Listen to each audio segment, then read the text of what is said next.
Close your eyes for a moment. Now imagine that everything you believe about human history, every narrative meticulously constructed and held as fact, is fundamentally incomplete. What if the grand saga of civilization, the one recounted in classrooms, enshrined in textbooks, and displayed in museums, isn't the genesis, but merely a fleeting chapter, a singular narrative within a vast, ancient tome, its preceding pages torn, burned, or perhaps buried for millennia beneath miles of sediment, crushed under the immense weight of forgotten ages? What if humanity has walked this perilous path not once, but 6 times before? 6 complete cycles of magnificent ascent and precipitous decline, of dazzling innovation followed by catastrophic obliteration.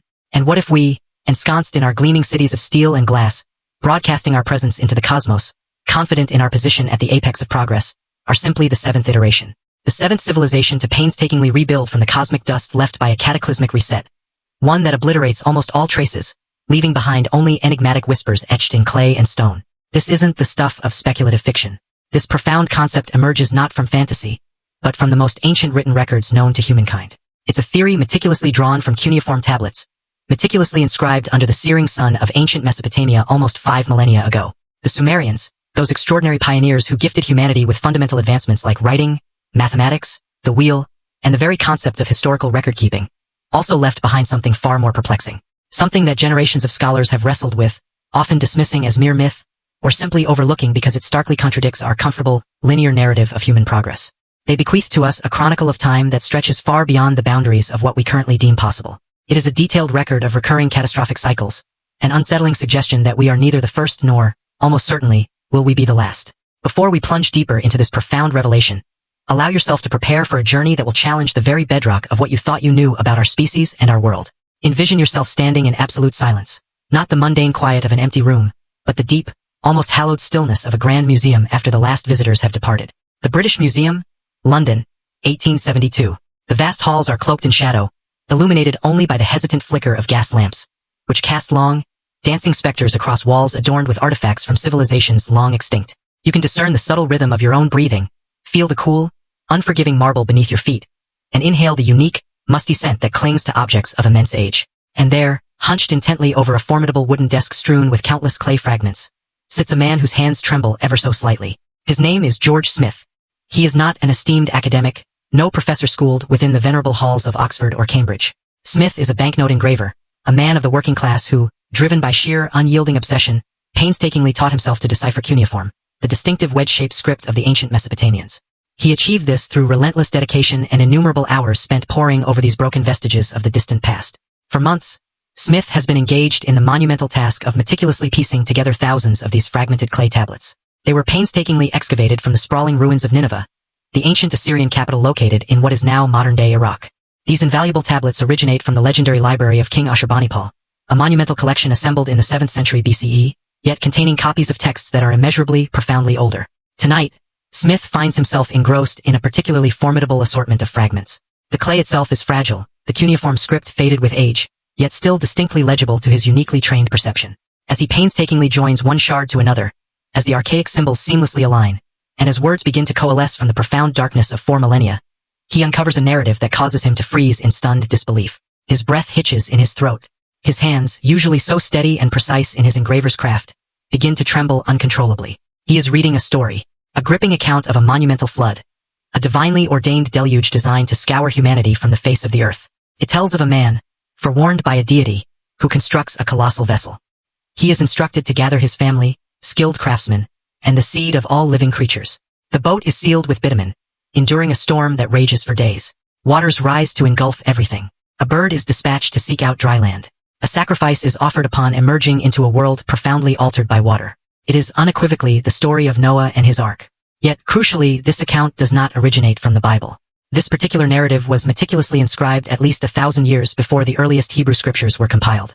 The Sumerians, and their cultural inheritors, the Babylonians, knew this epic tale with profound intimacy. They named their flood survivor Utnapishtim, and they recorded this cataclysm not as a spiritual allegory, but as a verifiable historical event that served as a monumental demarcation point, literally dividing the ages.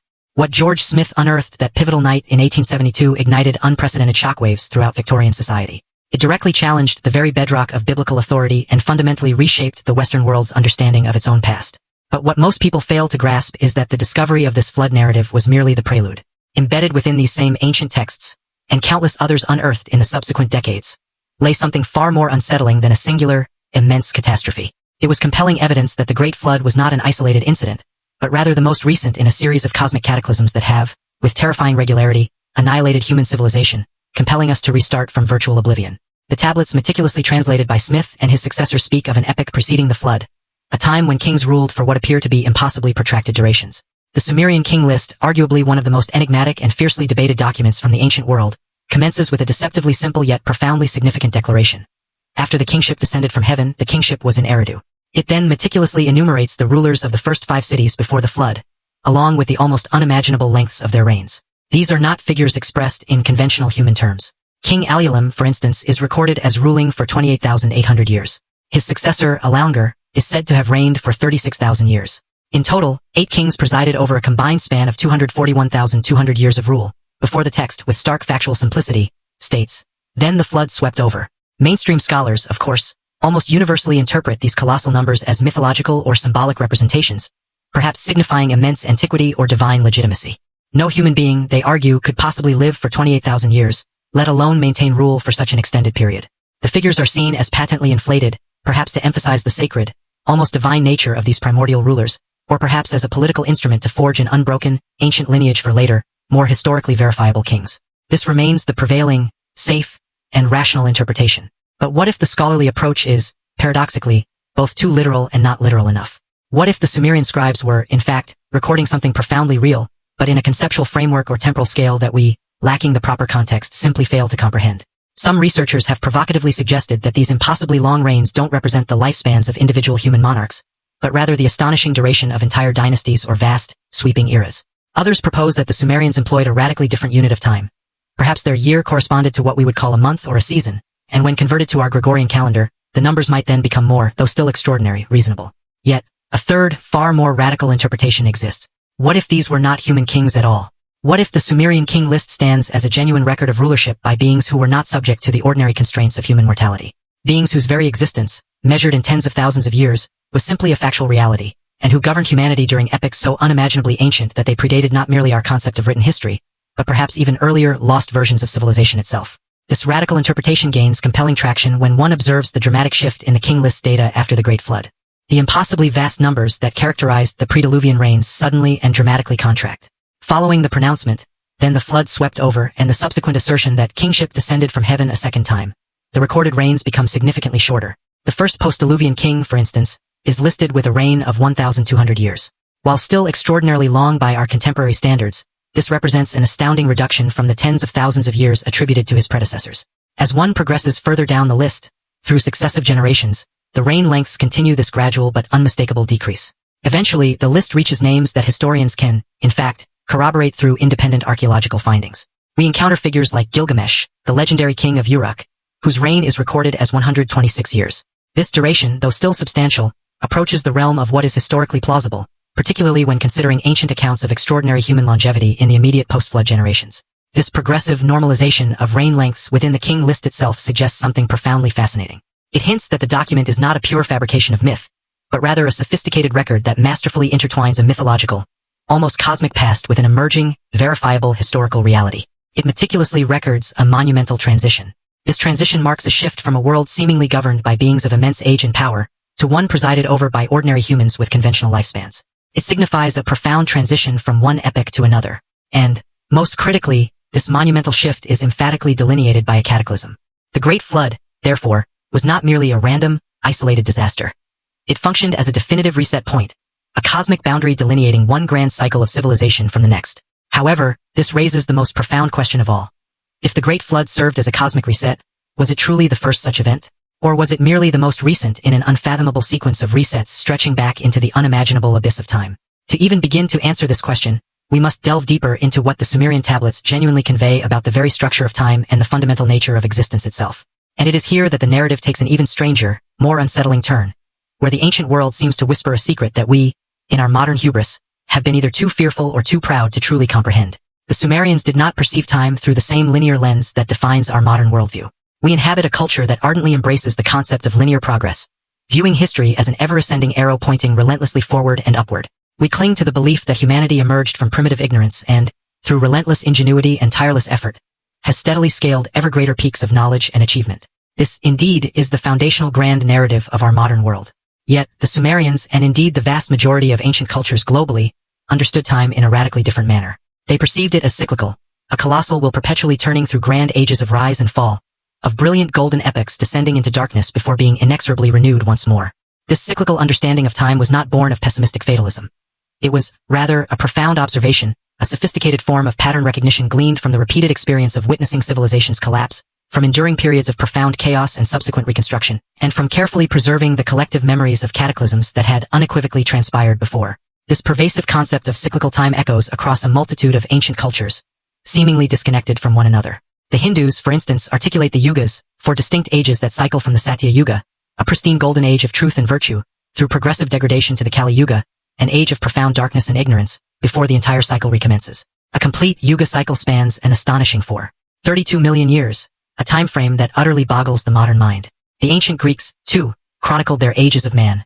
Epochs of gold, silver, bronze, and iron, each progressively worse than its predecessor, until the divine powers ultimately wiped the slate clean and initiated anew.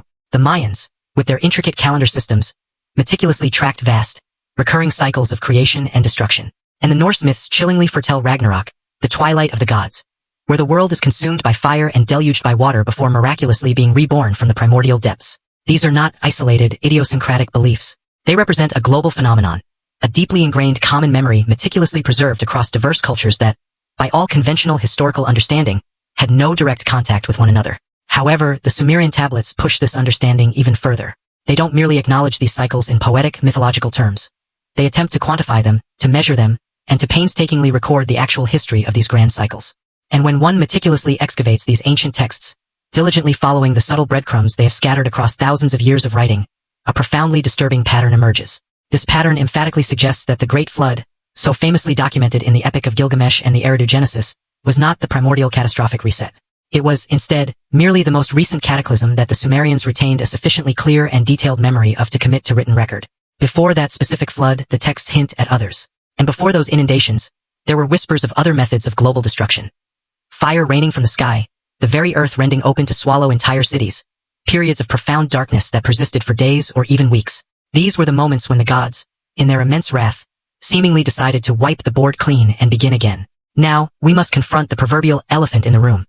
The theory that circulates in the fervent discussions of alternative archaeology circles, debated in online forums and speculative documentaries, yet consistently dismissed by mainstream academia. This is the theory that we, in our present era, are the seventh civilization. This provocative idea asserts that the Sumerian tablets, when subjected to a nuanced and unconventional interpretation, reveal the existence of 6 complete cycles of human civilization predating our own.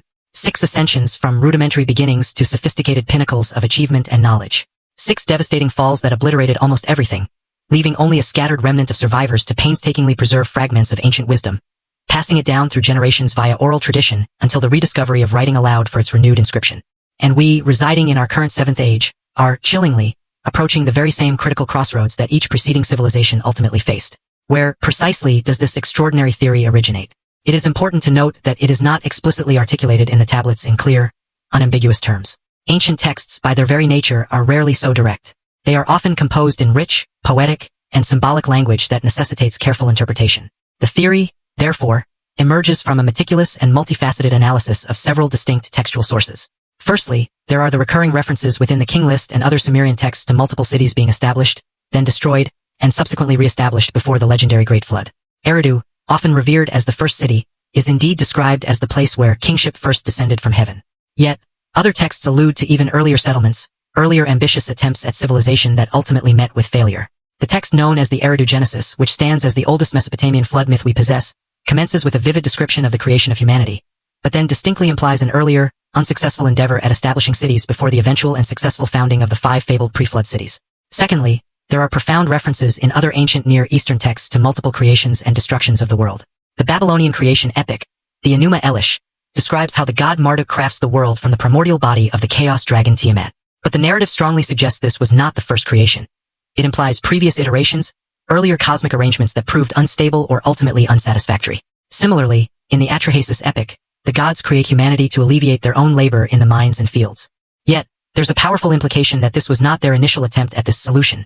Hints abound of earlier, failed versions of humans who were simply not fit for purpose. Thirdly, and perhaps most enigmatically, are the numbers themselves.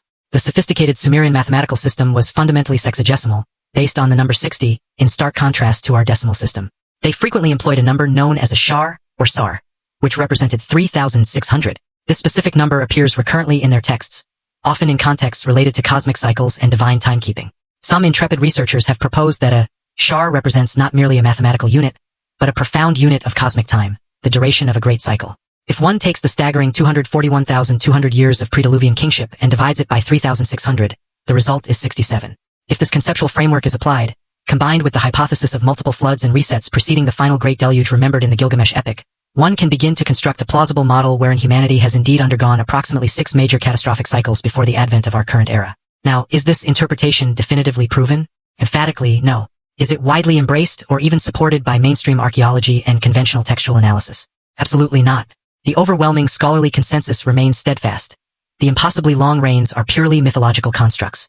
The flood narratives are either entirely fictional or represent cultural memories of localized, yet devastating, flooding events common in Mesopotamia, a region historically prone to catastrophic inundations by the Tigris and Euphrates rivers. Furthermore, creation myths are generally viewed as theological texts, serving to explain the relationship between deities and humans, and to legitimize kingship and the existing social order, rather than as literal historical records providing chronological data about past ages.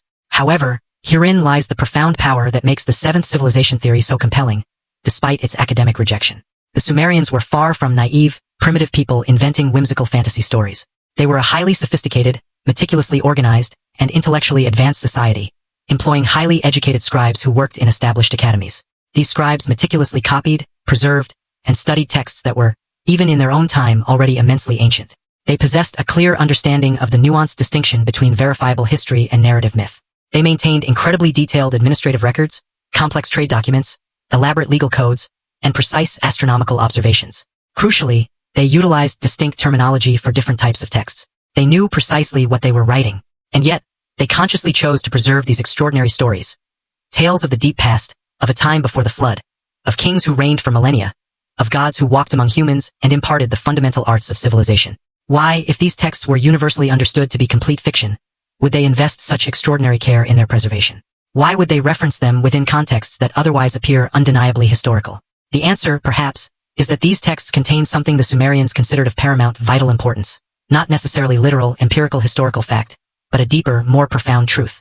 A truth about the inherent nature of existence itself, about the intricate relationship between humanity and vast cosmic forces, about the inherent fragility of civilization, and, most crucially, about the undeniable pattern of destruction and rebirth that, they believed, fundamentally governs our world. What if the seventh civilization theory isn't about literally proving the existence of 6 prior technologically advanced civilizations that left no trace beyond myth? What if it's about something far deeper, far more disturbing? What if it's about recognizing that the ascent of civilization is not an inevitable outcome, nor a permanent state, nor a guaranteed continuum? What if it's about understanding that there is a cosmic clock, a vast rhythmic pulse to existence that operates on timescales we can barely begin to comprehend, and that this clock has already struck midnight countless times before, and is destined to strike again? The pressing question then becomes not whether we are literally the seventh attempt, but whether we are condemned to inexorably repeat the destructive pattern that all previous iterations of human civilization appear to have followed, the pattern of hubris, the perilous belief in our own invincibility, the tragic tendency to ignore the profound warnings meticulously etched in stone and clay by those who came before us. And if we are indeed fated to repeat it, is there any conceivable way to break this relentless cycle? Or is the cycle itself an inescapable law of existence, as fundamental and immutable as gravity, ensuring that no civilization ever endures long enough to transcend the confines of its initial cradle world? This, ultimately, is the true terror and the undeniable power of the seventh civilization theory. It is not presented as a statement of definitive archaeological fact. Instead, it functions as a potent mirror, held unflinchingly up to our own age, reflecting back our deepest vulnerabilities, our pervasive arrogance, and the very real, terrifying possibility that everything we have painstakingly constructed could, in a mere geological instant, simply vanish, leaving future, scattered survivors to sift through our ruins and ponder what manner of gods we must have been. To ascertain whether this cyclical pattern is, in fact, real, we must momentarily shift our gaze away from the ancient clay tablets and listen to what the earth itself endeavors to communicate. For our planet maintains its own meticulous records, inscribed not in cuneiform, but in the layered strata of rock, in ice cores drilled from polar glaciers, in the scattered bones of long-extinct megafauna, and in the telltale chemical signatures of immense catastrophes preserved across multiple continents. And these terrestrial records collectively narrate a story that is terrifyingly consistent with the ancient myths of cyclical destruction. The very discipline of geology, as we know it, was meticulously constructed upon a foundational principle known as uniformitarianism. This posits the idea that the same gradual, observable processes operating today, such as erosion, sedimentation, and volcanic activity, have operated consistently throughout Earth's immense history. Change, according to this view, is inherently slow, steady, and utterly predictable. James Hutton, often heralded as one of the principal founders of modern geology, famously declared that he could discern no vestige of a beginning, no prospect of an end, in Earth's geological processes. This perspective proved revolutionary in the 18th and 19th centuries, primarily because it directly challenged the prevailing biblical chronology, which placed Earth's creation at around 4000 BCE. It thus bestowed upon Earth a vast, almost incomprehensible antiquity. However, in doing so, it also inadvertently created a new scientific orthodoxy, one that largely dismissed catastrophism, the older view that Earth's dramatic features were primarily shaped by sudden, violent, and often global events. For the majority of the 20th century, this uniformitarian view reigned supreme. Catastrophic events were systematically minimized, reinterpreted, or explained away. The notion that entire civilizations could be abruptly annihilated by sudden cosmic disasters was firmly relegated to the realm of pseudoscience. But then, over time, the irrefutable evidence began to accumulate. Evidence that simply could not be ignored. Evidence that demonstrated uniformitarianism, while undoubtedly useful in many contexts, was demonstrably incomplete. Earth's history, it became increasingly clear, is not solely one of gentle, gradual change. It is, in fact, vividly punctuated by periods of utterly shocking, catastrophic violence that possess the power to reshape entire continents, trigger mass extinction events, and would unequivocally obliterate any civilization unfortunate enough to stand in their path. Let us consider the Younger Dryas, a pivotal event that transpired approximately 12,800 years ago. At this juncture, the Earth was in a period of gradual warming, slowly emerging from the grips of the last great ice age. Glaciers were in retreat, global sea levels were steadily rising, and magnificent megafauna, creatures like mammoths, mastodons, and saber-toothed cats, roamed a landscape that was progressively becoming more hospitable to human life.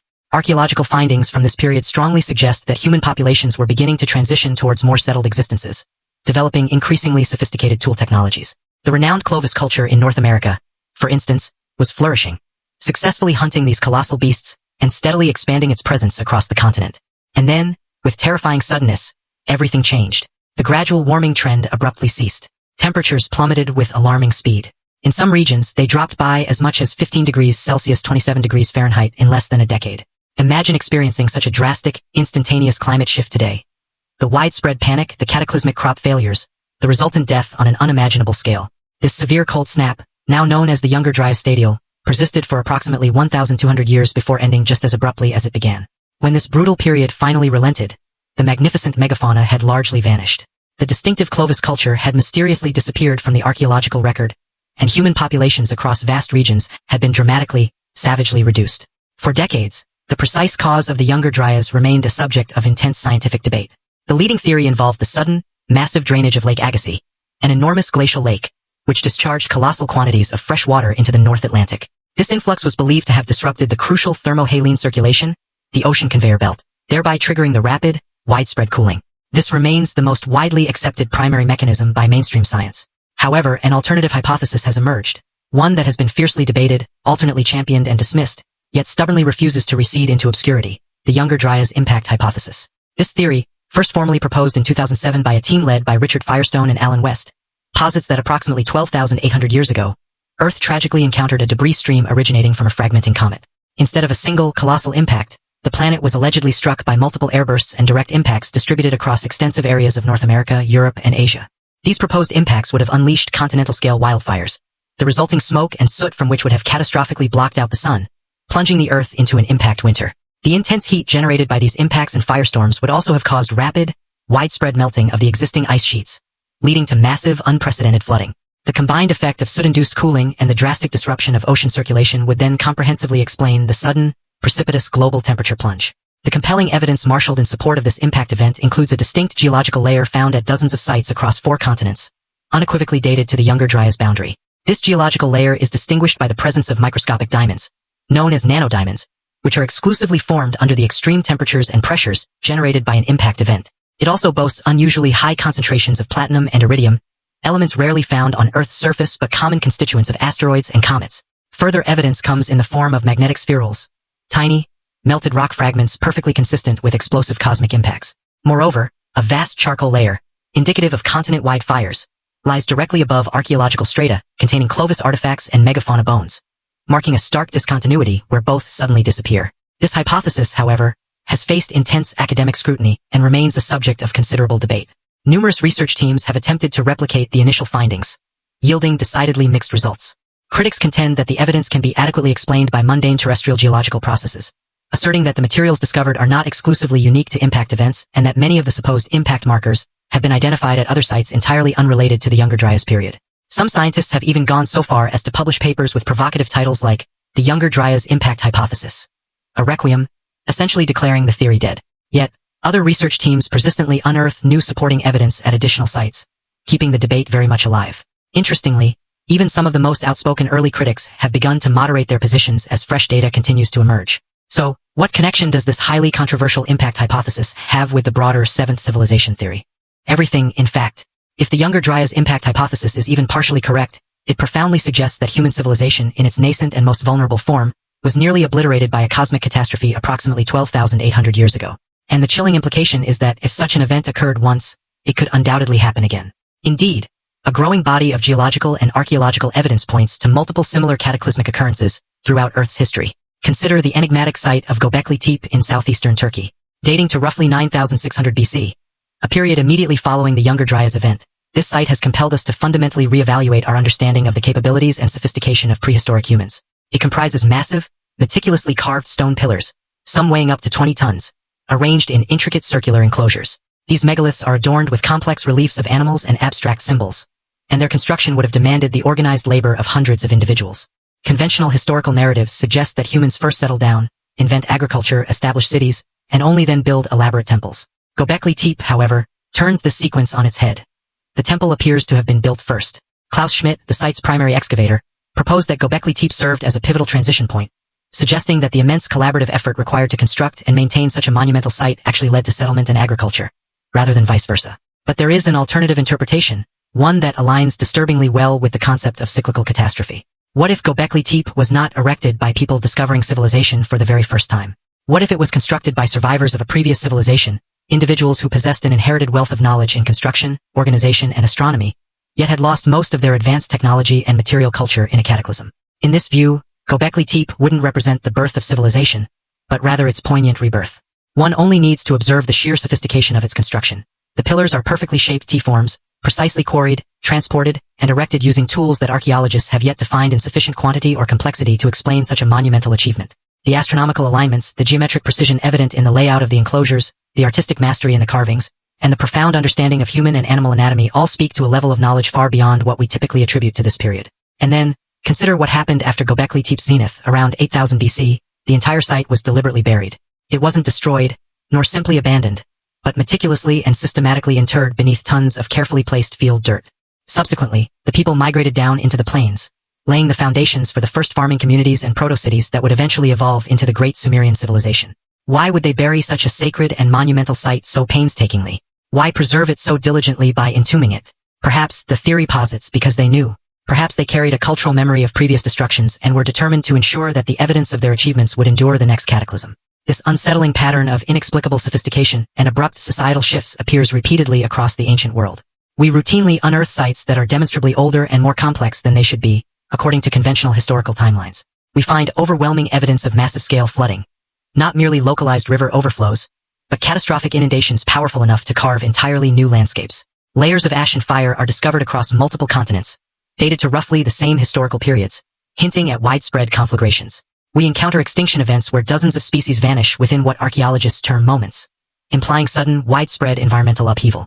And critically, there are extensive gaps in the human archaeological record, periods where populations seem to have plummeted, technology regressed, and then slowly, agonizingly rebuilt over centuries or even millennia. The geological record, far from being a smooth continuum, is jagged and punctuated by abrupt crises that effectively reset the clock of terrestrial life. The real question, therefore, is not whether catastrophes happen, they demonstrably do, but rather whether these catastrophes are random occurrences or part of a predictable cyclical pattern.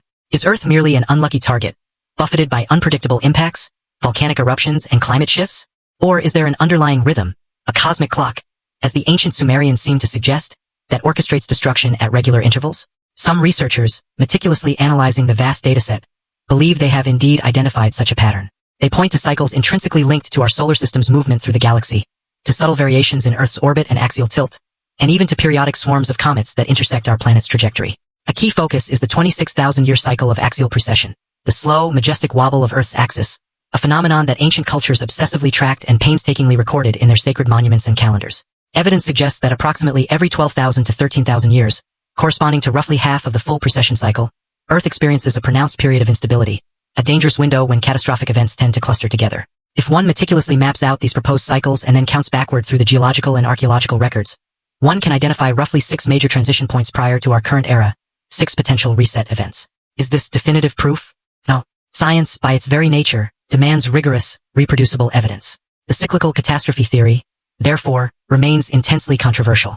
Many geologists and archaeologists reject it outright, pointing to the lack of a clear, demonstrable physical mechanism that could cause such regularly timed global events, and warning against the inherent dangers of cherry-picking data to fit a predetermined pattern. Yet, the theory persistently refuses to die, largely because the numerous anomalies that fuel it simply will not go away.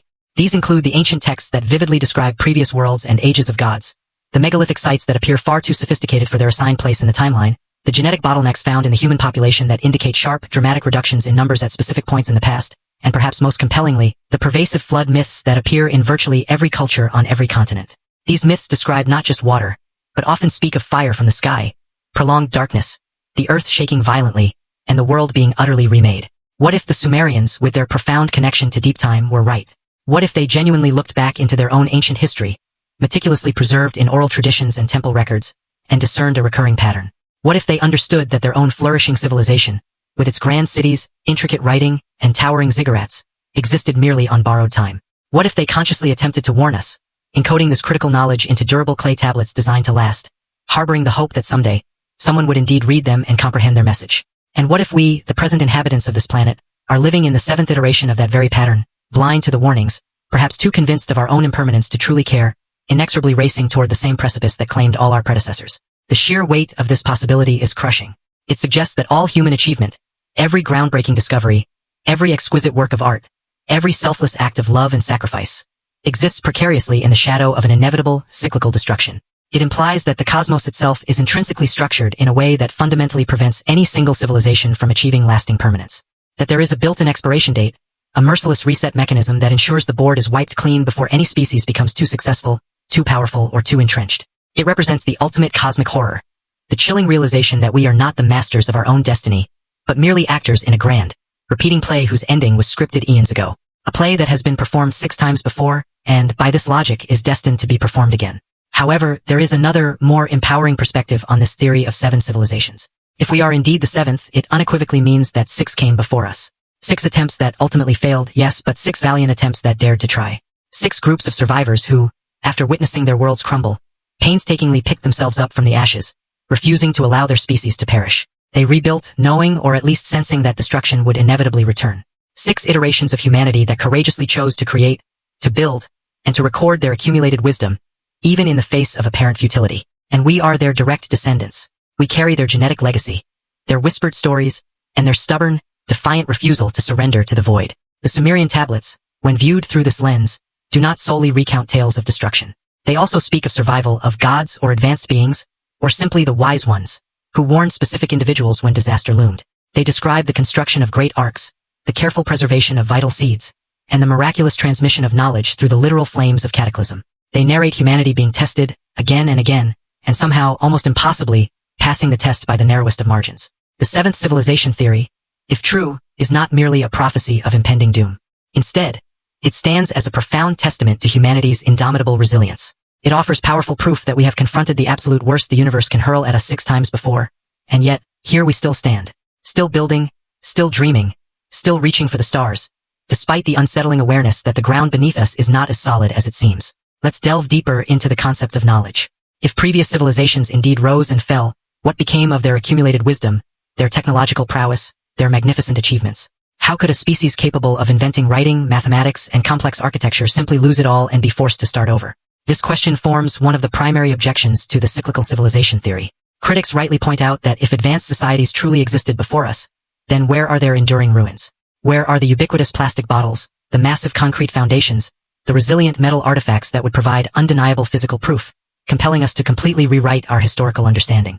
The compelling answer lies in grasping just how utterly a catastrophic event can obliterate the material evidence of a civilization, and with what astonishing speed nature reclaims everything we construct. Consider, for a moment, what would transpire if human civilization were to collapse today, right now, due to some unforeseen global catastrophe. Within a mere 100 years, most of our sprawling cities would be rendered unrecognizable, choked by rampant vegetation, their structures collapsing as water and encroaching roots relentlessly undermine their foundations. Within 1,000 years, virtually all wooden structures would have disintegrated, and the vast majority of our buildings would be reduced to indistinguishable rubble. After 10,000 years, the only remnants likely to persist would be some select stone monuments, perhaps the most colossal concrete structures in the most arid climates, and a thin, persistent layer of plastics and metals embedded within the geological strata. If a future civilization were to emerge 50,000 years from now, they might discover almost nothing tangible of our existence, save for a few puzzling anomalies in ancient rock layers and, perhaps, the lingering radioactive signature of our nuclear age. Furthermore, it's crucial to consider that these hypothesized previous civilizations would not necessarily have been technological in the same way we are. They would not have possessed internal combustion engines, vast industrial factories, or orbiting satellites. If they existed, they would have operated at a different level of development, perhaps with a fundamentally different focus for their ingenuity. The megalithic structures we do find, Göbekli Tepe, the Great Pyramids of Giza, Stonehenge, and sites in South America like Pumapunku and Sacsayhuaman, suggest civilizations that excelled profoundly at stonework, at precise astronomical observation, and at harnessing the immense power of focused human labor. Crucially, they might have also possessed technologies that we simply don't comprehend because we are searching for the wrong kind of evidence. For instance, if a previous iteration of humanity had advanced knowledge of acoustics, enabling them to use sound and vibration to move massive stones, or if they had mastered a form of chemistry allowing them to temporarily soften stone for carving, we would not necessarily recognize the archaeological evidence because our current scientific paradigm often assumes such feats are impossible. However, the most critically important form of knowledge is not technological. It is conceptual. This encompasses disciplines like mathematics, astronomy, the principles of agriculture, sophisticated social organization, and writing systems. And here, a curious and compelling pattern emerges in the archaeological record regarding these fundamental concepts. They appear to coalesce and suddenly manifest in multiple distinct locations around the world, at roughly the same time, shortly after the Younger Dryas period. We see the emergence of the first cities in Mesopotamia, the earliest monumental architecture in Turkey, the simultaneous development of farming in numerous centers across the globe, and the genesis of the first writing systems. According to the standard historical model, all of these revolutionary innovations were invented independently and almost concurrently by groups of people who had been hunter-gatherers just a few generations prior. While this is certainly possible, there is another, more intriguing explanation. What if these innovations were not invented, but rather remembered? What if small, dispersed groups of survivors from a pre-Younger Dryas world managed to preserve crucial conceptual knowledge, even after the loss of their physical tools and advanced infrastructure? What if these survivors became the revered teachers, the wise ones, the gods of mythology who descended to bestow upon humanity the precious gifts of civilization? This alternative interpretation is precisely what many ancient texts unequivocally claim. The Sumerian tablets, for example, speak of the Apkallu, the 7 legendary sages who lived before the flood, and were credited with bringing all essential knowledge to humanity. These figures are often described as fishmen, or as wearing fishskin cloaks, which modern scholars typically interpret as symbolic of wisdom emerging from the primordial waters. But what if they were literal individuals or a distinct group who actually survived an aquatic catastrophe and retained advanced knowledge from the previous age? Similarly, ancient Egyptian tradition recounts the Zep Tepi, the first time, a golden age when gods ruled before the dynastic pharaohs. Hindu texts describe the rishis, ancient seers who preserved the sacred Vedas through cosmic catastrophes. Mesoamerican legends across vast distances tell of figures like Quetzalcoatl and Viracocha, bearded, wise men who mysteriously appeared in the aftermath of great destruction and selflessly taught the people agriculture, architecture, and astronomy. Across diverse cultures that had no known contact with one another, we consistently encounter the same story. Knowledge bringers, appearing in the immediate aftermath of a cataclysm. These teachers are invariably described as distinct from normal humans, possessing an advanced understanding, who establish the very foundations of civilization, and then either depart or fade into the background, entrusting their students to continue the work. This could, of course, all be purely mythological, a common archetype that naturally arises in human storytelling. Or, it could represent a remarkably preserved memory of a real historical phenomenon. The survivors of a previous cycle, consciously undertaking the crucial role of guides and instructors for the next iteration of humanity. If you were one of those survivors, if you had witnessed your world burn and drown, if you had lost almost everything but managed to retain vital knowledge, wouldn't you feel an overwhelming responsibility to pass it on? Wouldn't you strive to ensure that the next civilization wouldn't have to laboriously rediscover everything from scratch? And wouldn't you meticulously embed that invaluable knowledge in enduring stories, monumental structures, and symbolic representations designed to withstand the ravages of the next inevitable catastrophe? This brings us to one of the most compelling and fascinating aspects of ancient cultures, their profound obsession with preservation. The Egyptians, for instance, constructed their monumental works almost exclusively in stone, precisely because they understood its unparalleled durability. They carved their knowledge into granite walls, knowing it would survive the twin scourges of flood and fire. They meticulously placed their most sacred and important texts in tombs, sealed and hidden deep within desert cliffs. The Sumerians, in their wisdom, opted for clay tablets which, when intentionally baked or even accidentally fired during the burning of a library, become virtually indestructible, lasting thousands of years in conditions that would utterly obliterate fragile paper or parchment. Megalithic cultures across the globe encoded complex astronomical data into the precise layout and alignments of their massive stone monuments. Structures designed to survive almost any disaster short of a complete geological upheaval. Why this pervasive obsession with permanence? Why this relentless drive to preserve critical information in the most durable way imaginable? Perhaps, the theory suggests, because they knew. Perhaps because they, or their direct ancestors, had personally experienced the devastating loss of knowledge and were fiercely determined not to allow it to happen again. Consider, for example, the phenomenon of the precession of the equinoxes, an astronomical concept formally discovered and meticulously measured by the Greek astronomer Hipparchus around 130 BC. Precession refers to the slow, majestic wobble of Earth's rotational axis, a grand cycle that takes approximately 26,000 years to complete one full rotation. This subtle wobble causes the apparent position of the stars in the night sky to gradually shift over the course of centuries and millennia. It is an incredibly subtle effect, requiring continuous, long-term, and exceptionally careful observation to detect and accurately quantify. Modern astronomy has, of course, confirmed it and measured it with remarkable precision. But here lies the profound problem. Compelling evidence suggests that multiple ancient cultures knew about precession long before Hipparchus. The ancient Egyptians meticulously tracked it. The enigmatic builders of various megalithic sites subtly encoded this knowledge into the layout and alignments of their monuments. Hindu astronomy, in particular, is fundamentally structured around this very cycle. So, the question arises, how did they know? The standard academic answer is that they didn't, that modern scholars are merely reading too much into coincidental alignments and numbers. But if they did know, if they genuinely observed and accurately measured this 26,000-year cycle, it implies that they possessed a continuous, sophisticated tradition of astronomical observation for a period far longer than recorded civilization is conventionally believed to have existed. It means there was a previous age of advanced astronomical science, a golden era that meticulously preserved and painstakingly passed down its invaluable data through the eons. The number 26,000, or close variations of it, appears with remarkable frequency in ancient texts and monuments across diverse cultures. The Mayan long count calendar, for instance, employs a fundamental period of 26,000 tons, a type of year. The vast Hindu yugas, totaling 32 million years, break down into complex subcycles, one of which is precisely 25,920 years, an astonishingly close match to the actual precession cycle. Plato, in his writings, describes a perfect year, lasting 25,920 regular years. Where did these extraordinarily specific and consistent numbers originate? Are they merely products of pure invention, astonishing coincidences spanning continents and millennia? Or are they, as the cyclical catastrophe theory suggests, inherited data, fragments of an older, highly advanced scientific tradition that profoundly understood cosmic cycles and desperately attempted to warn future generations about the patterns of catastrophe inextricably embedded within those very cycles? If we entertain the notion that advanced knowledge was indeed preserved and transmitted across previous cycles of civilization, it immediately raises a question that is both tantalizing and terrifying. What else did they know? What else did they attempt to communicate to us?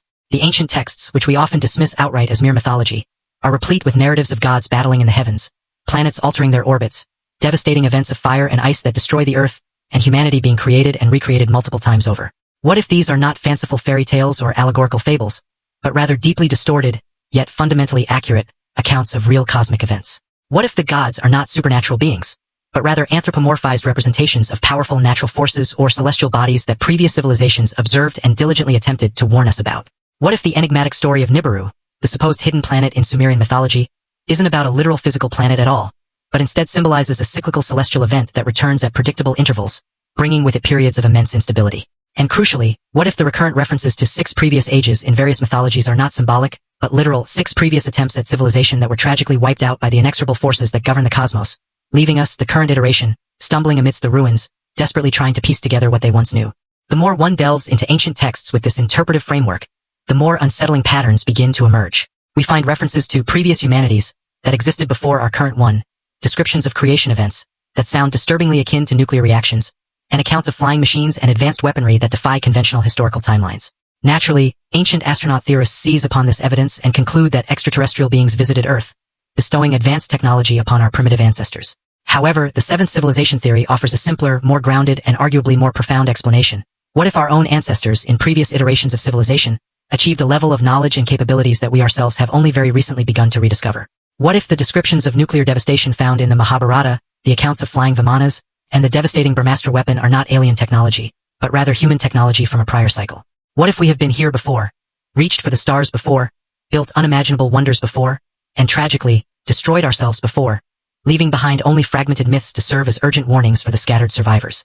This, ultimately, is the deepest and most sobering implication of the seventh civilization theory. It suggests that human nature itself is the enduring constant, that regardless of how technologically advanced or intellectually sophisticated we become, we perpetually carry within us the destructive seeds of our own undoing. Pride, hubris, an insatiable lust for power, and a pervasive willingness to sacrifice long-term survival for fleeting short-term gain are not merely modern problems. They are ancient, eternal problems that have, according to this theory, destroyed us before 6 times before.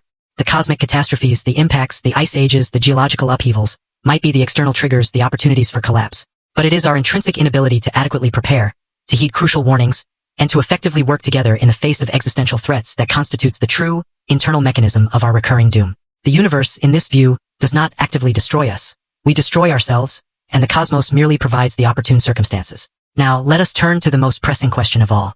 If this cyclical pattern is indeed real, if civilizations are destined to rise and fall in predictable cycles, are we, at this very moment, approaching the next reset?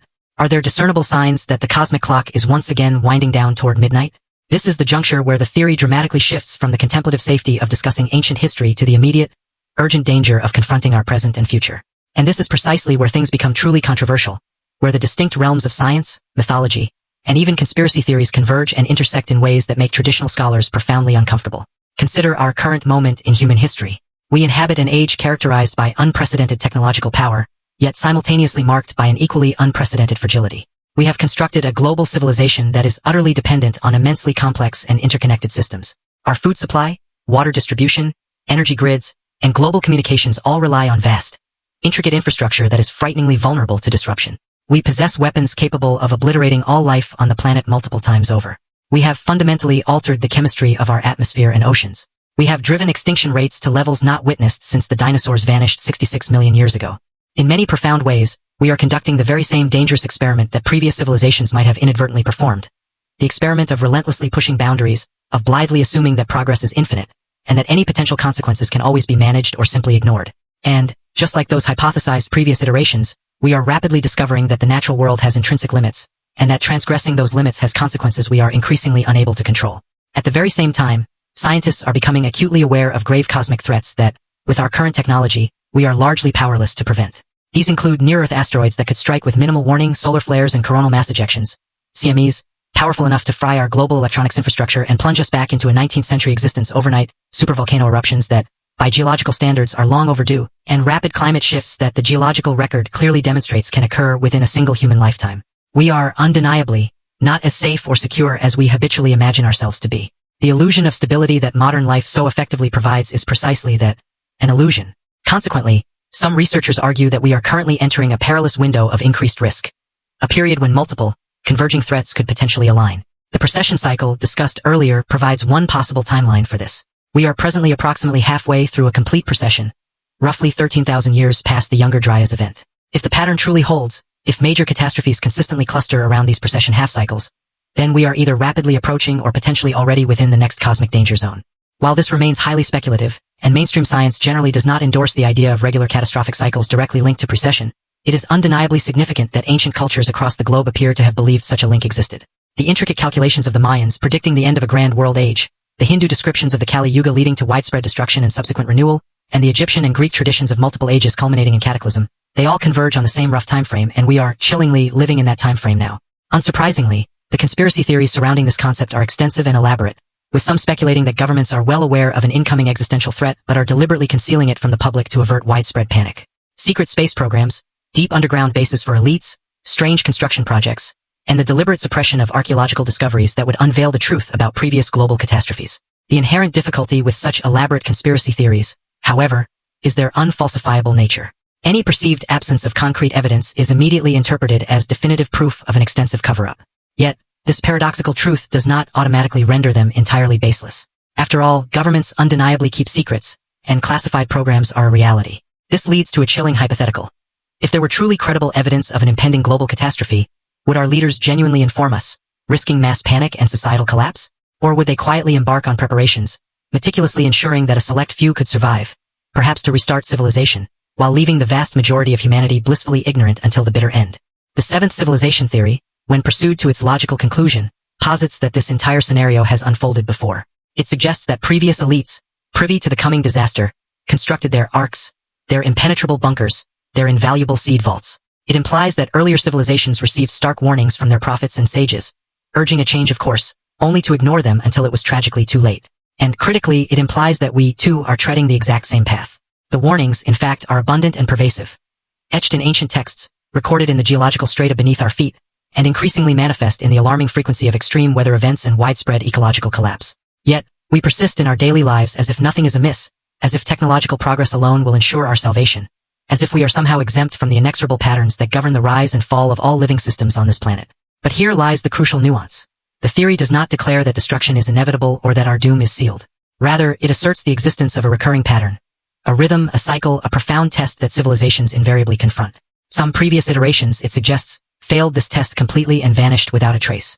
Others, however, managed to leave behind survivors, invaluable knowledge, and vital seeds of continuity. The true test, then, is not whether we can prevent every catastrophe from ever occurring.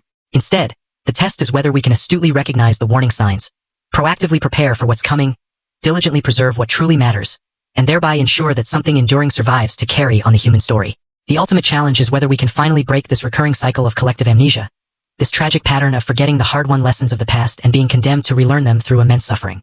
On this particular test, it must be acknowledged, we are currently failing profoundly, largely because we have forgotten that there were any lessons to learn in the first place. If the Sumerian tablets indeed speak the truth, if we are genuinely the seventh civilization, then we possess 6 prior examples to meticulously study. 6 iterations of human endeavor that advanced far enough to leave behind some form of record before the inevitable reset. What did they do correctly? They preserved vital knowledge in exceptionally durable forms. They engineered monumental structures designed to withstand the most cataclysmic events. They painstakingly recorded their histories and diligently passed them down through robust oral traditions and enduring written texts. In essence, they tried to warn us. What then did they do wrong? They failed to prepare with sufficient foresight and scale. They dismissed the existential threat until it was irrevocably too late. They succumbed to the comforting illusion that their civilization was permanent, that they were somehow special, that the universal rules of rise and fall simply did not apply to them. And for this fatal hubris, they were proven catastrophically wrong. We, in the present age, possess distinct advantages that previous iterations could only dream of.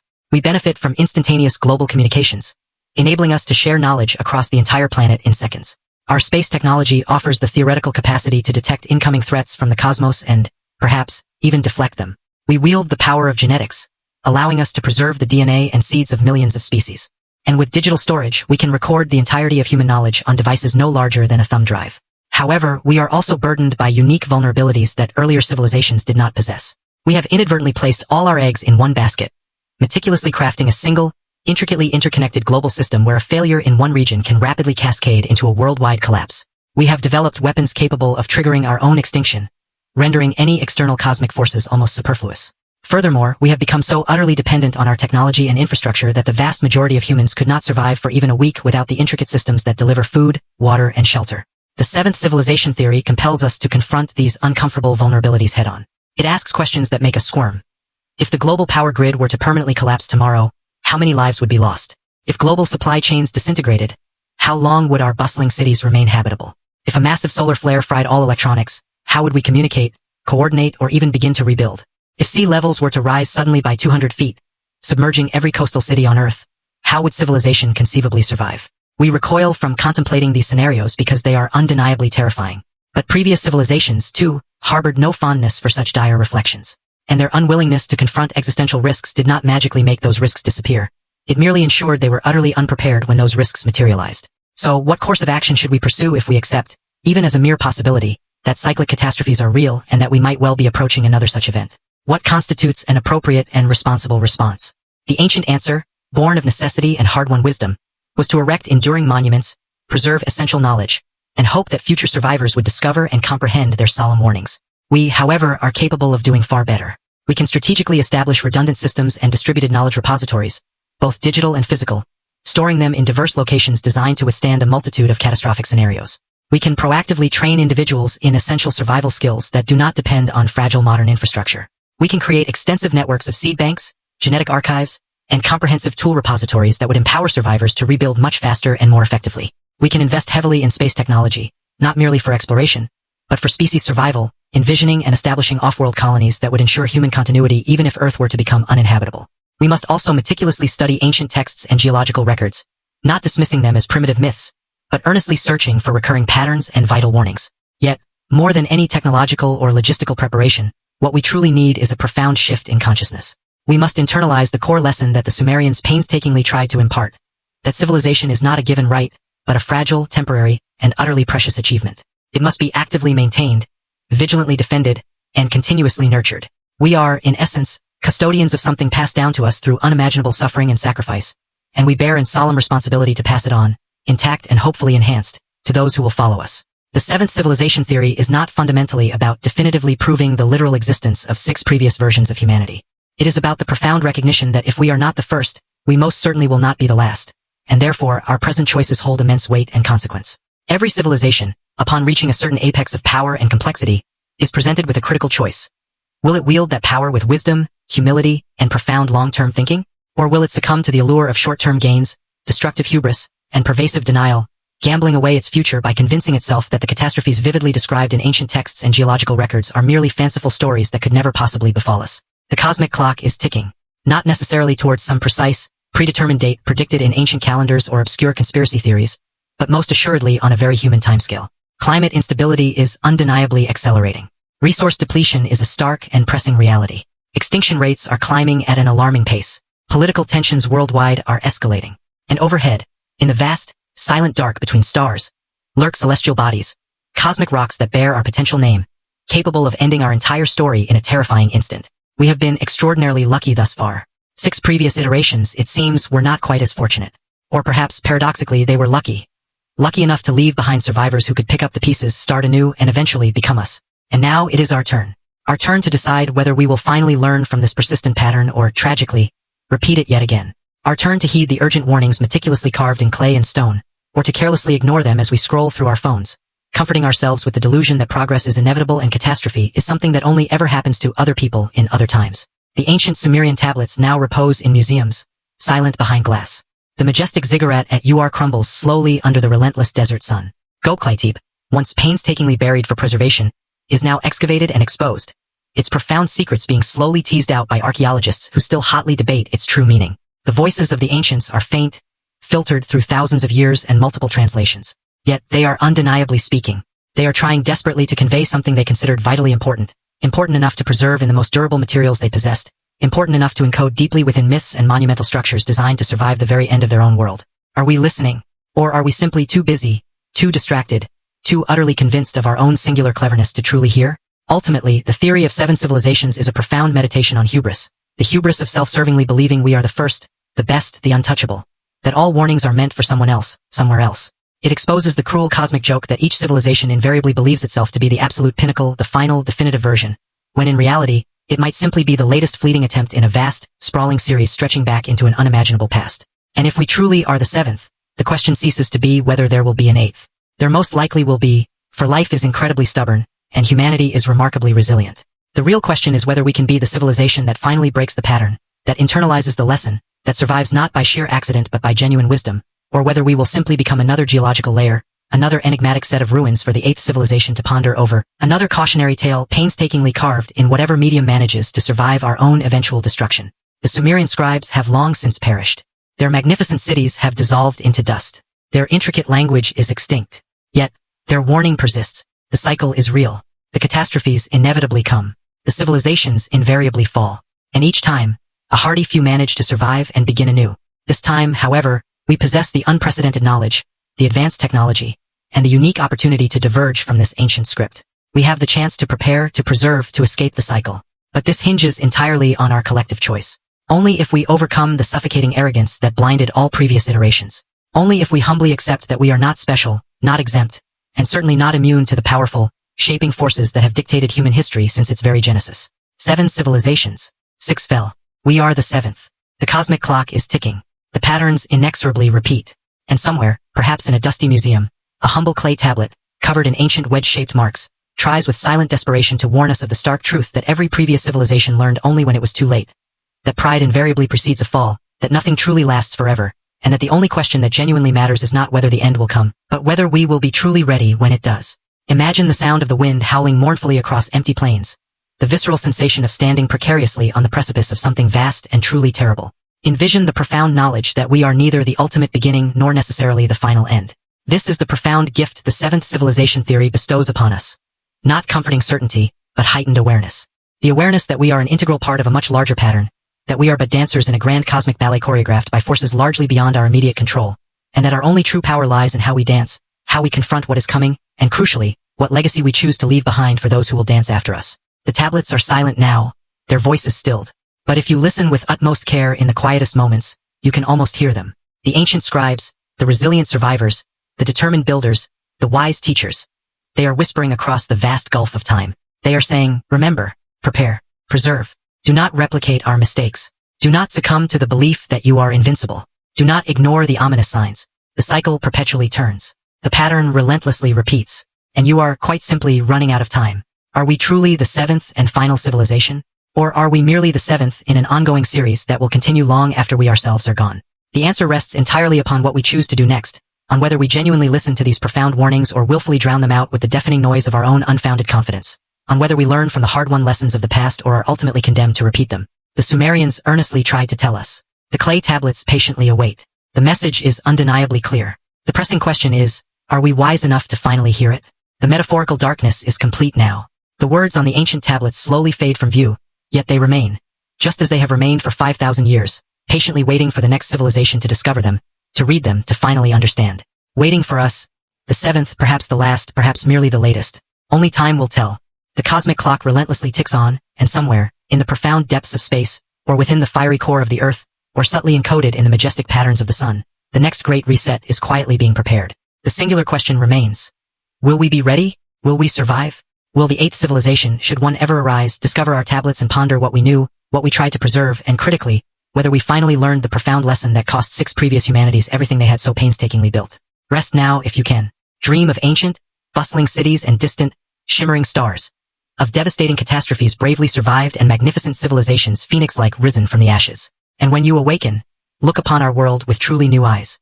Behold our exquisitely fragile global civilization, our temporary monuments, our fleeting technologies, and earnestly ask yourself, what vital knowledge would we want the next ones to possess? What essential wisdom should we meticulously preserve?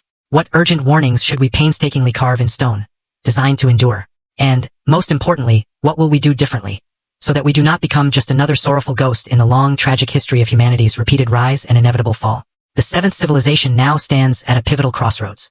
The path forward bifurcates distinctly. One leads to survival, profound wisdom, and the ultimate breaking of the recurring pattern. The other, however, leads inexorably to the very same fate that claimed all the others before us. The choice, improbable as it might seem given the scale of the challenge, is unequivocally ours. The Sumerians made their choice. They preserved their invaluable knowledge, constructed their enduring monuments, and bequeathed to us their urgent warnings. They survived long enough to valiantly pass the torch. Now we hold it. The pressing question is, will we, in turn, pass it on? Or will we carelessly allow it to be extinguished, leaving the eighth civilization, should one ever emerge, to start entirely from scratch with no memory of us, no record of our achievements, merely another mysterious gap in the human story, another cycle tragically completed, another warning unheeded? The tablets are there. The message is crystal clear.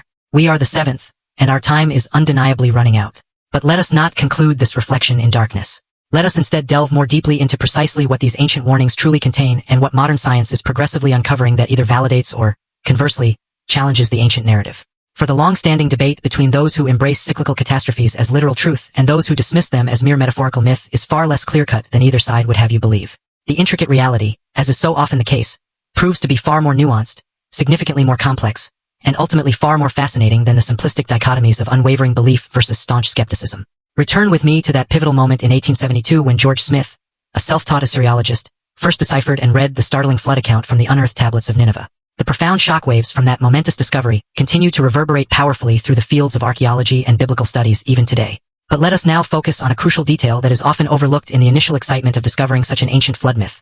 The Babylonian flood story that Smith so painstakingly translated was not, in fact, original to the Babylonians. They explicitly inherited it from the much older Sumerians, and they were acutely aware of this intellectual inheritance. The very tablets Smith was scrutinizing were copies, and the diligent scribes who meticulously copied them had explicitly noted that they were working from much older sources. This consistent pattern of copying and recopying, of deliberately preserving texts that were already considered ancient, is a pervasive thread woven throughout the rich tapestry of Mesopotamian history. The legendary library of Ashurbanipal, from which Smith's tablets originated, was explicitly conceived and executed as a monumental project of preservation. King Ashurbanipal, who reigned in the 7th century BC, dispatched scribes throughout his vast empire to diligently collect and meticulously copy every single text they could possibly find. His overarching ambition was to preserve the accumulated wisdom of the past. And among the myriad texts his scribes assiduously collected were accounts that, even to them, were impossibly old texts that boldly claimed to preserve detailed events from a time before the legendary Great Flood. One must then ponder. Why would a sophisticated empire, one renowned for its advanced administration, intricate legal systems, and remarkable engineering feats, bother to preserve what they surely must have recognized as fantastical accounts of kings reigning for 28,000 years and divine, semi-mythological monarchs? The most compelling and obvious answer is that they believed, or at the very least could not decisively rule out, that these ancient texts contain some profound and important truth. Not necessarily a literal word-for-word accuracy in every detail, but a fundamental core truth about the inherent nature of the world, the intrinsic fragility of civilization itself, and the undeniable recurring patterns of cosmic catastrophe. This brings us to a crucial distinction that is all too frequently lost in heated debates surrounding ancient texts. The central question is not whether every single word is literally true or entirely false. Rather, the more pertinent question is, what kind of truth are these texts attempting to convey? When the majestic Enuma Elish describes the god Marduk heroically slaying the primordial chaos dragon Tiamat and creating the world from her colossal body, no serious modern scholar genuinely believes this to be a literal, scientific description of planetary formation. However, many discerning scholars readily recognize that the text is powerfully expressing profound, metaphorical truths about the emergence of order from primeval chaos, about the fundamental necessity of overcoming wild, primordial forces to establish stable civilization, and about the violent cosmic energies that fundamentally shaped our very world. These are indeed valid truths, eloquently expressed in mythological language, precisely because the people who originally penned them did not possess the sophisticated scientific vocabulary that we, in our modern age, now command. Yet, the underlying truths themselves remain enduringly valid. Now, let us apply this very same interpretive framework to the enigmatic accounts of previous world ages and the concept of cyclical catastrophes. When the Sumerians speak of 6 ages preceding our own, they may not necessarily be referring to 6 complete, technologically advanced civilizations identical to our own. They might instead be alluding to 6 major epochs of human development, each culminating in a profound crisis that compelled humanity to radically reorganize and rebuild. They could be referring to 6 distinct astronomical cycles, periods unequivocally marked by grand celestial events that effectively reset the conditions for human life on Earth. Or perhaps, they signify 6 spiritual or consciousness ages, representing distinct stages in the evolution of human awareness. Conversely, they may mean precisely what the texts appear to literally state, that there have indeed been 6 previous, complete civilizations that soared to heights of achievement we can barely imagine, only to fall to a destruction we can scarcely comprehend. The texts themselves, regrettably, do not provide us with sufficient detail to definitively ascertain which interpretation is unequivocally correct. What they do consistently convey, however, across multiple disparate cultures and disparate civilizations, is the unambiguous message that history is not a linear progression, that catastrophes have transpired before, and that, inevitably, they will happen again. The scientific evidence for this purported cyclical pattern remains mixed, yet it is becoming increasingly compelling. Let us delve more deeply into the Younger Dryas event, as it serves as our most compelling and recent example of a datable global catastrophe that exerted profound and demonstrable effects on human civilization. The mainstream scientific explanation for the Younger Dryas, the prevailing theory taught in most geology courses, involves the sudden and catastrophic release of glacial meltwater from Lake Agassiz, an immense body of water impounded behind colossal ice dams in North America during the waning stages of the last ice age. As the ice age was gradually concluding, these natural ice dams catastrophically failed, unleashing a staggering volume of freshwater, equivalent to all of the North American Great Lakes combined, into the North Atlantic Ocean over a mere matter of weeks or months. This massive influx of frigid freshwater dramatically disrupted the ocean's thermohaline circulation, that vital system of global currents responsible for transporting warm water from the tropics to the higher northern latitudes. When this crucial circulation abruptly shut down, the northern regions of the globe were deprived of their primary heat source and consequently plunged back into a brutal, quasi-ice age conditions. This particular explanation is elegant in its simplicity and generally fits the available evidence quite well. Geological data strongly supports massive meltwater discharge events. Ocean sediment cores clearly exhibit disruptions in deep ocean circulation. The timing of these events aligns, and crucially, it doesn't necessitate any exotic mechanisms or improbable cosmic interventions. It embodies the principles of gradualism and uniformitarianism at work. Extreme events certainly, but caused by processes that are, at least in principle, well within our scientific understanding. However, certain significant problems and anomalies persist. The sheer abruptness of the cooling event is difficult to reconcile with the meltwater mechanism alone. Temperature reconstructions derived from ice cores reveal drastic drops occurring within a mere decade, perhaps even within a few short years. Ocean circulation changes typically require considerably longer to fully propagate through such a vast system. The widespread extinction of the megafauna during this period is also puzzling. Why would a climate cooling event, albeit severe, yet broadly similar to conditions these robust animals had demonstrably survived multiple times during previous ice ages, suddenly prove fatal for them all? And perhaps most intriguingly, why did the highly adaptable Clovis culture, a prominent early human population, seemingly vanish from the archaeological record precisely at the Younger Dryas boundary? This is where the Younger Dryas impact hypothesis offers a far more comprehensive and compelling answer. The impact scenario readily explains the astonishing rapidity of the climatic and ecological changes, the mass extinction of the megafauna through a combination of direct impact killing and widespread habitat destruction, the mysterious disappearance of the Clovis culture through sudden population collapse, and the profound climate effects through a devastating combination of impact winter and subsequent circulation disruption. Crucially, it also explains significant evidence that the meltwater hypothesis simply cannot adequately address. The widespread layer of black matte sediment containing abundant charcoal found across North America, entirely consistent with massive, continent-wide wildfires. Furthermore, it accounts for the documented presence of anomalous nanodiamonds, platinum enrichment, and magnetic spherules discovered at numerous sites across multiple continents. It also sheds light on the apparent burning and abrupt abandonment of early human habitation sites precisely at the Younger Dryas boundary. And, most intriguingly, it provides a powerful context for the dramatic cultural response that unfolded after the Younger Dryas. After whatever cataclysmic event occurred approximately 12,800 years ago, human behavior underwent a profound transformation. We witnessed the emergence of the first monumental architecture at sites like Göbekli Tepe, the rapid and independent development of agriculture in multiple centers across the globe, and the clear appearance of more sophisticated, hierarchical social organization. It is almost as if humanity, having narrowly survived a near-extinction event, collectively resolved to get serious about building and preserving civilization. This observable pattern of post-catastrophe human behavior makes far greater sense if the preceding catastrophe was sudden, traumatic, and universally devastating. Something that would have profoundly affected the survivor psychology and galvanized them to construct something permanent, to preserve vital knowledge, and to create robust buffers against future disasters. It makes considerably less sense if the Younger Dryas was merely a gradual, albeit significant, climate wobble. The scientific debate surrounding the Younger Dryas impact hypothesis has been exceptionally fierce, often devolving into intensely personal exchanges. This intensity, paradoxically, is often a telltale sign that something truly important is at stake. Scientists rarely get this emotional about ideas they deem insignificant. The strong resistance to the impact hypothesis stems from multiple sources. Firstly, there is the entirely reasonable scientific conservatism that rightly demands extraordinary evidence for extraordinary claims. Claiming that Earth was struck by multiple comet fragments 12,800 years ago is, undeniably, an extraordinary claim. Secondly, there is the persistent problem of reproducibility. While some research teams have indeed discovered the crucial impact markers, others have not. This inconsistency is troubling and suggests possibilities such as contamination, misidentification of markers, or highly localized phenomena. Thirdly, there is the broader, deeply ingrained philosophical issue of catastrophism versus uniformitarianism. Accepting that a comet impact fundamentally altered Earth's climate and ecology as recently as 12,800 years ago effectively pries open the door to accepting other catastrophic events in human prehistory, a door that has been held firmly shut by mainstream geology for well over a century. However, science, by its very nature, advances precisely when anomalies accumulate and when compelling new evidence forces paradigm shifts. The impact hypothesis, despite the fierce opposition it has encountered, has not been definitively disproven. Instead, it has steadily evolved and strengthened as more research sites have been meticulously studied, and as its proponents have refined their arguments with greater precision.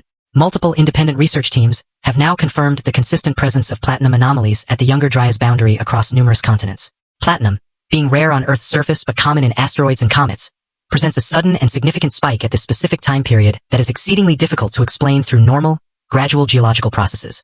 Similarly, the presence of nanodiamonds, while still a subject of controversy, continues to be detected by multiple teams employing increasingly improved and sophisticated analytical techniques. While the discourse remains robust and far from conclusive, the underlying hypothesis, that Earth is susceptible to periodic catastrophic events, is undeniably vibrant, continually fueling significant and productive scientific inquiry. For the overarching seventh civilization theory, this signifies a crucial validation. Its central premise, asserting that our planet experiences cyclical, civilization-ending calamities, now enjoys tangible scientific backing. We are no longer debating the possibility of such events. Their occurrence is well established. Impacts from celestial bodies are a known reality. They possess the power to trigger mass extinctions, a fact repeatedly demonstrated in the geological record. Moreover, we have observed that global climates can undergo radical transformations with startling speed. Thus, the pivotal questions shift from, can these events happen? To do they adhere to a discernible pattern? Are they predictable? And most intriguingly, did ancient cultures perceive this pattern and attempt to convey warnings across the millennia? To seek answers, we must delve into the astronomical evidence for cyclical phenomena. Our planet's orbit and its axial orientation are not static.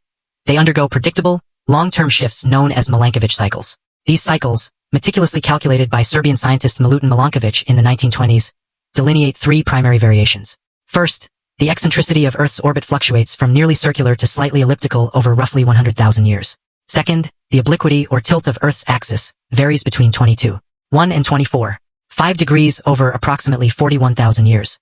And third, the axial precession, a slow wobble of the Earth's axis, completes one full rotation every 26,000 years. These subtle yet significant orbital variations directly influence the amount of solar radiation Earth receives, widely regarded as the primary drivers of glacial and interglacial periods, the Ice Age cycles.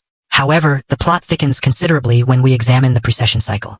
This 26,000-year wobble is effectively divided into two crucial half-periods, each spanning roughly 13,000 years. During each half-cycle, Earth's orientation relative to the sun gradually shifts, causing a reversal of seasons between the northern and southern hemispheres.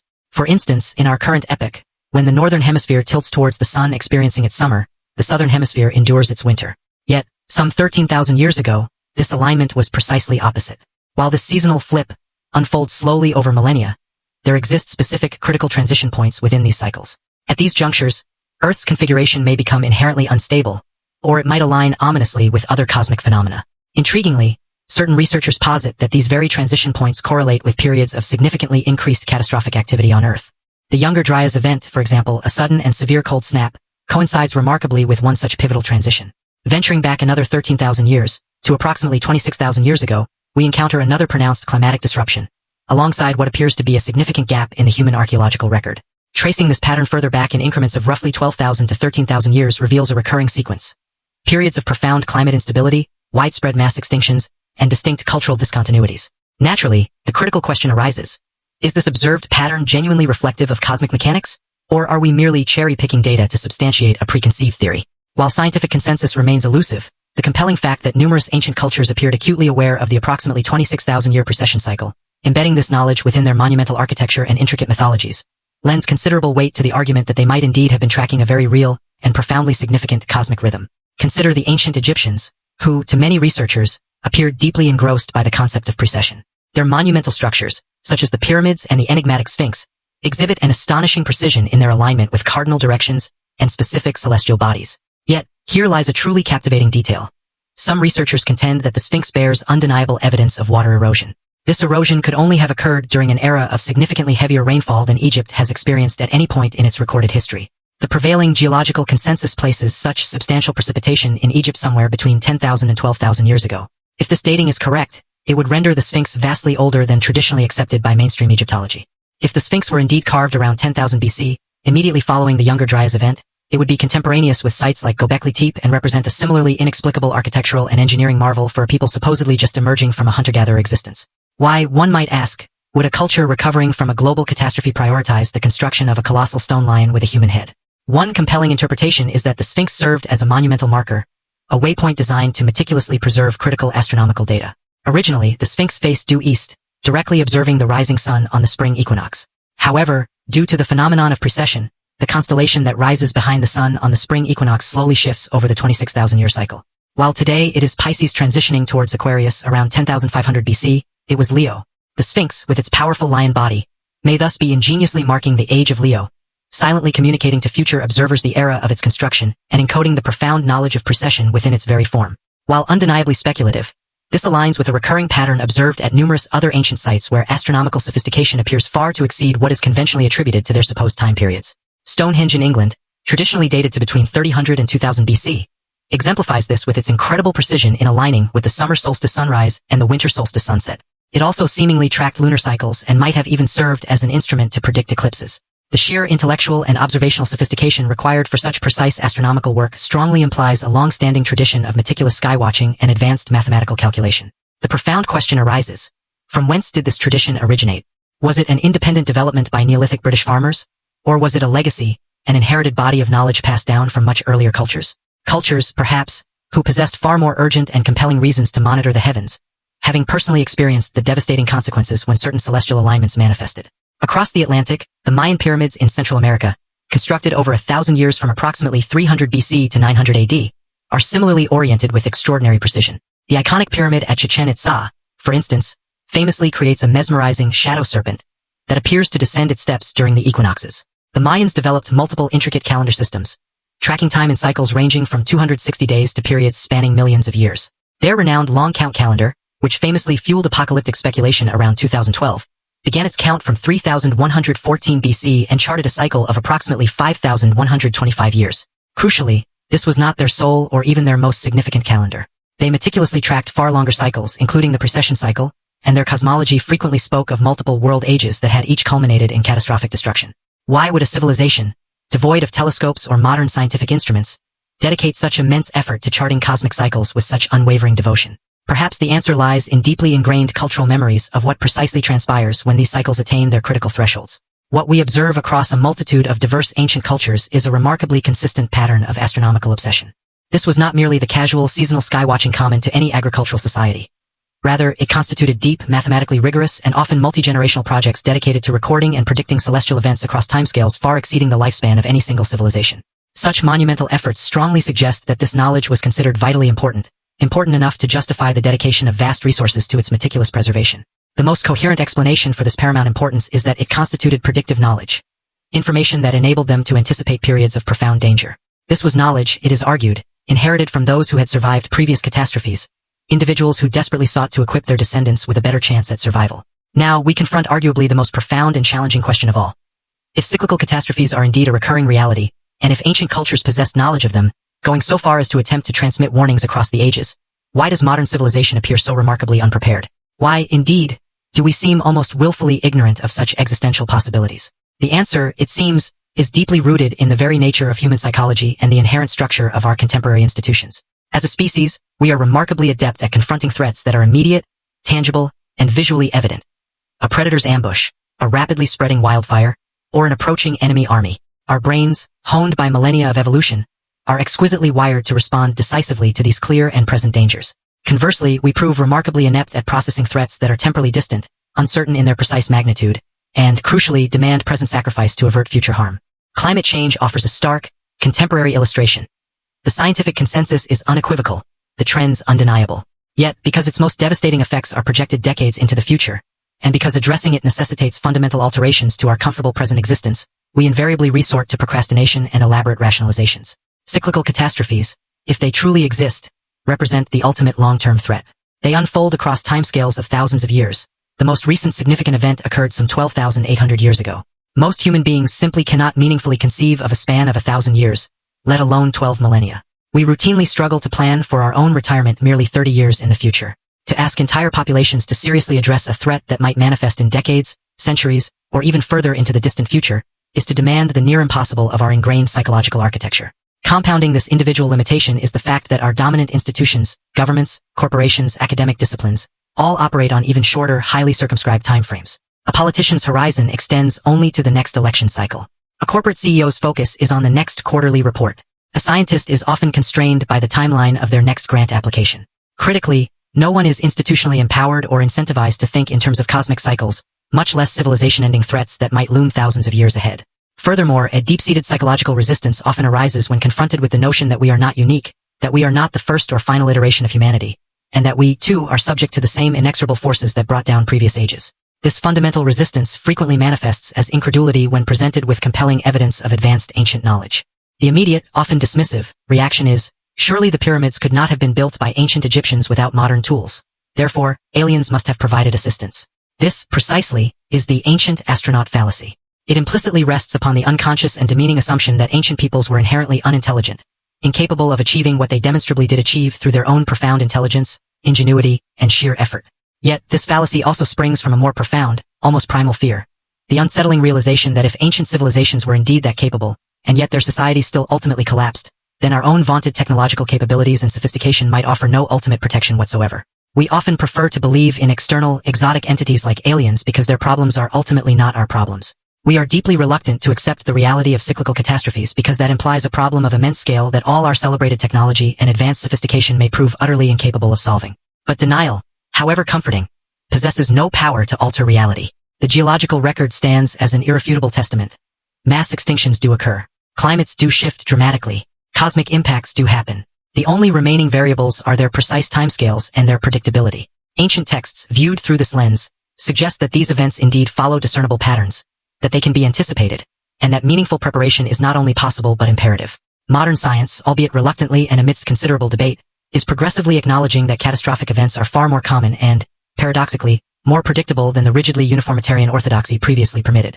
The potential synthesis of this ancient wisdom with modern scientific understanding could bestow upon us something neither possessed alone: the profound warning itself, coupled with the advanced technology and collective capacity to actually act upon that warning. So what might adequate preparation look like? It would begin with the fundamental step of taking the threat seriously, elevating it from the realm of fringe speculation to a matter of urgent mainstream global concern. It would necessitate international cooperation on a scale unprecedented in human history, understanding that regional preparations are utterly futile against truly global catastrophes. It would demand colossal, sustained investment in redundant, distributed infrastructure, systems resilient enough to continue functioning even if vast portions were irrevocably destroyed. It would compel the creation of robust knowledge repositories, physical archives strategically located in geologically stable regions, housing the essential information needed to rebuild civilization, harmonized with global digital networks designed for preservation and restoration. Crucially, it would mandate the development of robust space infrastructure, not as a mere vanity project, but as an absolute survival imperative, enabling enough of humanity to endure off-planet such that a terrestrial catastrophe would not spell absolute extinction. And, perhaps most challenging and critical of all, it would require a profound cultural shift. A fundamental reorientation in how we perceive time, how we embrace responsibility, and how we understand our intrinsic place within the vast cosmos. We must cultivate what some philosophers term cathedral thinking. The profound mindset of medieval masons who commenced building magnificent cathedrals knowing full well they would never live to see their completion, committing themselves to projects that would benefit their grandchildren's grandchildren. We need to learn to think in terms of generations, of centuries, of the truly long game. We must internalize the sobering lesson bequeathed to us by the Sumerians, that we are but temporary stewards of something incredibly precious and fragile, that we are one vital link in an immense chain stretching back into an unimaginable past and, hopefully, extending forward into an equally distant future.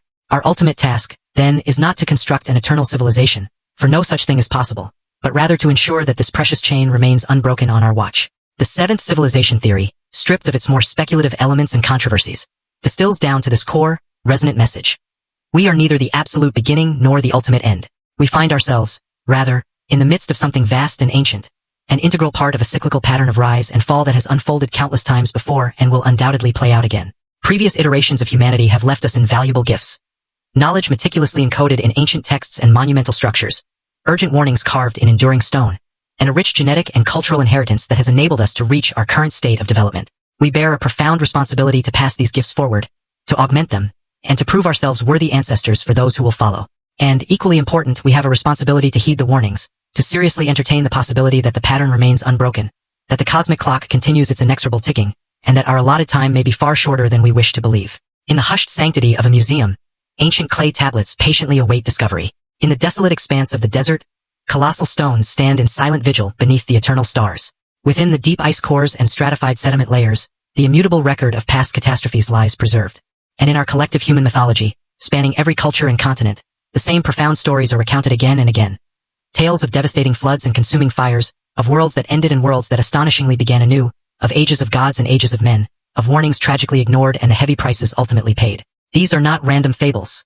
They are our inheritance. They represent the accumulated wisdom of every human being who came before us, meticulously distilled into narrative form, precisely because narrative is the most potent and enduring mechanism for the human brain to remember and transmit vital lessons. The paramount question confronting the seventh civilization, is whether we will finally listen. Will we, at long last, choose to add our own distinctive chapter to this timeless story? A chapter that boldly breaks the cyclical pattern, demonstrating that it is indeed possible to survive the ultimate test, to meticulously prepare for the impending catastrophe, and to emerge on the other side stronger, wiser, and more resilient. Or will our chapter, tragically, be merely a mournful repeat of all the others? A tale of unyielding hubris and debilitating denial, of a civilization that possessed every conceivable advantage, every advanced tool, and every crucial piece of knowledge it needed to ensure its survival, yet ultimately failed because it could not conquer its own ingrained psychology, its own myopic short-term thinking, its own profound inability to believe that the rules of the cosmos applied equally to itself. The Sumerians are long gone. Their language is extinct. Their once proud cities lie in ruins. Yet their urgent message endures precisely because they ensured its survival. They inscribed it in clay that, when baked, becomes as hard as stone, fire-hardened. They meticulously encoded it in mathematics that transcend the vagaries of language. They erected monuments designed to mock the relentless passage of time itself. They fulfilled their part. They rang the alarm bell, sounded the urgent warning, left the crucial message. Now, the burden of responsibility falls to us. It is our turn to decide whether we are wise enough to truly comprehend what they are saying, whether we are brave enough to act decisively upon it, and whether we are humble enough to accept that we are not special, not exempt, not the final definitive word in the unfolding human story, but merely another iteration, striving desperately to survive long enough to pass the torch to those who will follow. The cosmic clock ticks on. The stars continue their silent, majestic turn. The great precession cycle pursues its slow, inexorable rotation. And here we stand, the seventh civilization, poised at a crossroads identical to those faced by all our predecessors. The path forward bifurcates. One direction leads to continued survival and enduring continuity, the other towards the same fate that tragically claimed all previous attempts. The choice, daunting as it may seem, is irrevocably ours. Not through fragmented individual actions, but through a unified, collective will. Through the profound decisions we make as a species, about what we truly value and what we are truly willing to sacrifice to preserve it. The tablets are there. The warnings are clear. The pattern is unequivocally established. and time, as it always has, is relentlessly running out.